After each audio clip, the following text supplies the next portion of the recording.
There's paint in here, hair. This might be a job for gloves if I'm honest, but here we are. Oh no. Oh. Looking inside the cupboard underneath my sink in the bathroom, I can't remember what for, but I noticed there's something that I need to repair. Let's take these off. There's usually a little clip like this. You see that little lever that enables you to take a drawer out of the slides. Do the other one.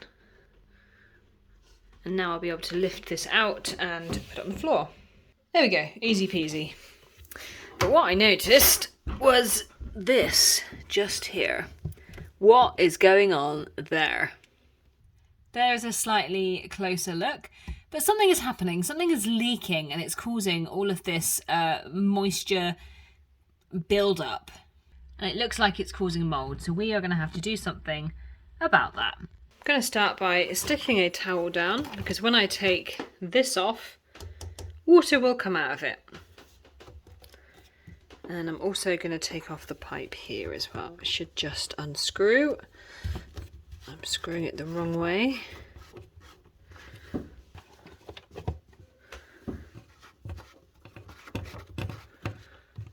Oh, I'm tightening it back up again. Can't win.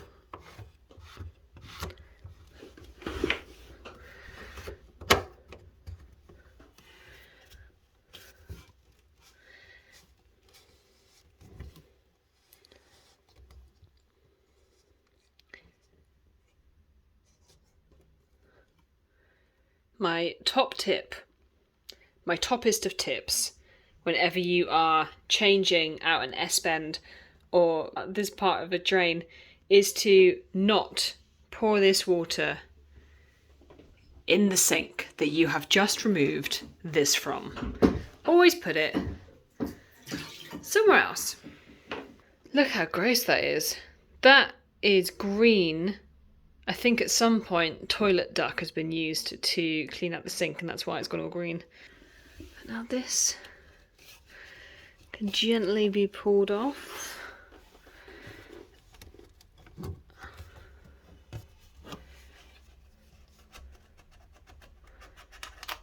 Nothing too bad so far. What I think it probably is that this is not tight enough here, and that's why water is dripping down. I can't very easily get this off.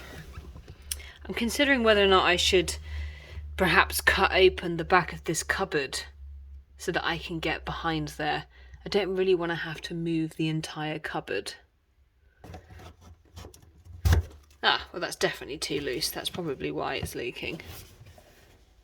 It also looks like the angle is not quite right because it's dripping back out this way and it shouldn't be. It should be being taken away. This inside, I can see that the washers aren't quite in the right position, and that's probably the real reason why it's been leaking. Let's see if we can get this off.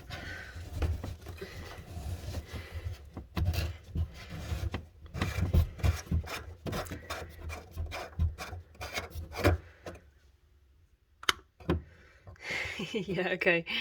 That's definitely needing to be replaced. Okay, I think I've worked out what the problem is. There's no O-ring, there's no washer on here. There needs to be. So I put that back on there. If I put a washer on the inside of there, when it goes onto here and tightens on, it's going to complete the seal.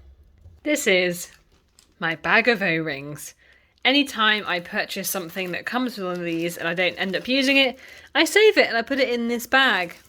And we're going to see if there's anything in here that will fit my pipe.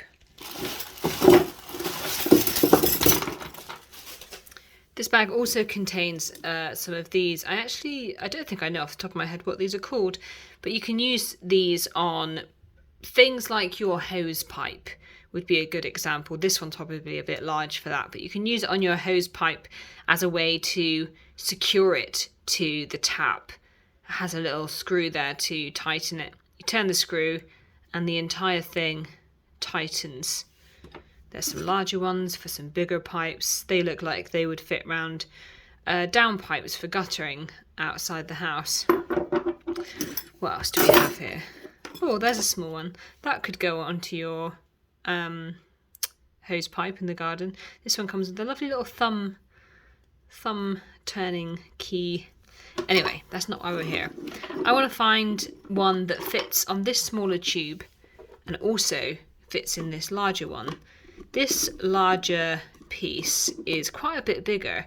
I think this probably isn't a good solution in terms of how this has been put together, but we're going to try and find a good ring that we can put on there that will temporarily at least stop the moisture from escaping.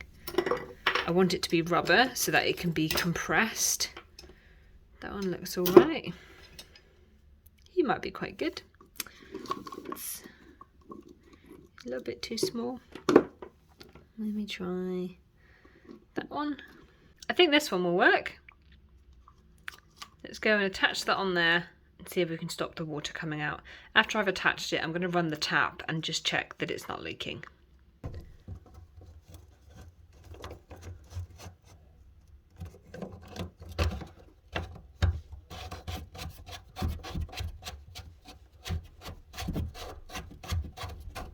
Well, that's certainly secure in there in the way that the other pipe wasn't. Let's attach the rest of this and then run the tap. Let's not miss the opportunity to clean out the plumbing underneath the sink. Now you might be wondering, what is this strange looking device? This here is an example of a sink trap.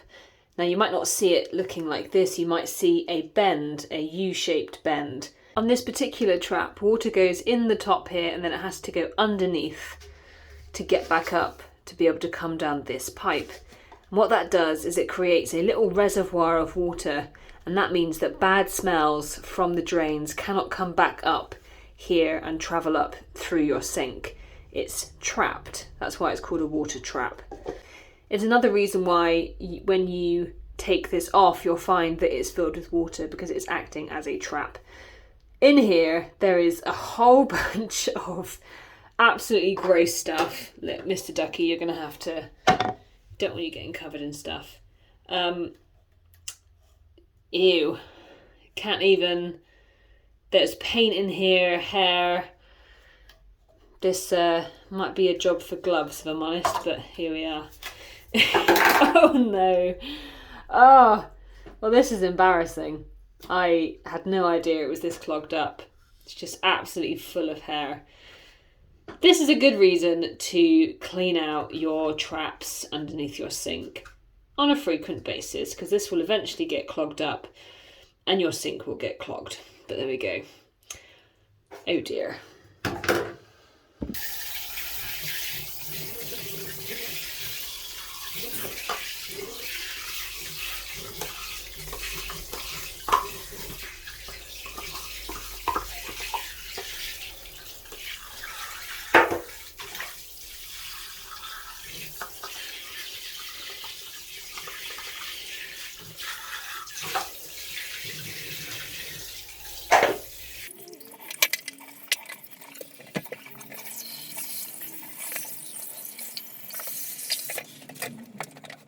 This is also a job where it's quite handy to have an old toothbrush to get in there and clean it out.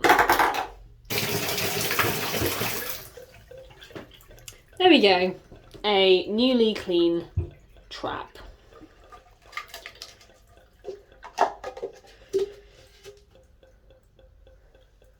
It's all put back together. This is the moment of truth.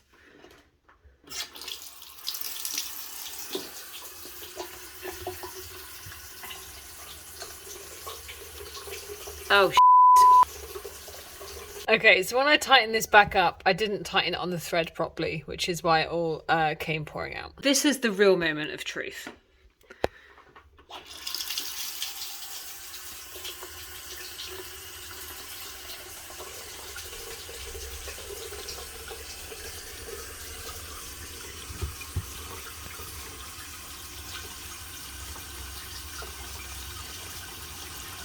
There we go. No more leaking.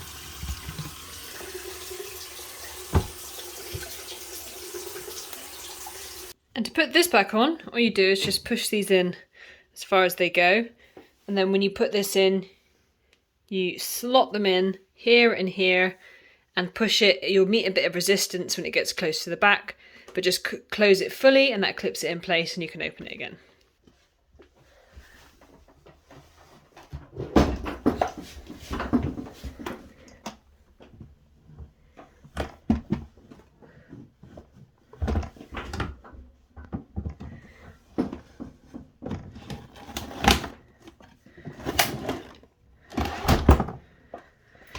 Whew, there we go. Here we have the finished shelves. One of the good things about spending the last couple of days building the shelves in my bathroom is that this had a chance to dry with the varnish that I put on it a couple of videos ago. So now it's perfectly dry and I've managed to put everything back on here. I do still need to screw these vents in though. Just wanted to give you a chance to fully enjoy what this space looks like now. My Monstera plant is almost 10 years old and it's still chucking out new leaves every so often. Oh, I can't even reach it. Look at it, it's so pretty. My absolute pride and joy. I've had another bit of a admin day today. I've been responding to various brands about the potential of working together, and I've also been applying for a business loan. And now that's been submitted, it's about 2 o'clock or something like that. I'm absolutely starving because I've had no lunch, so I'm going to go do that now. And I'm going to spend the rest of the day in the garden fixing up all of the stuff that I haven't yet had a chance to do, like planting out my sunflowers. I also need to tie together my garlic now that that's fully dried.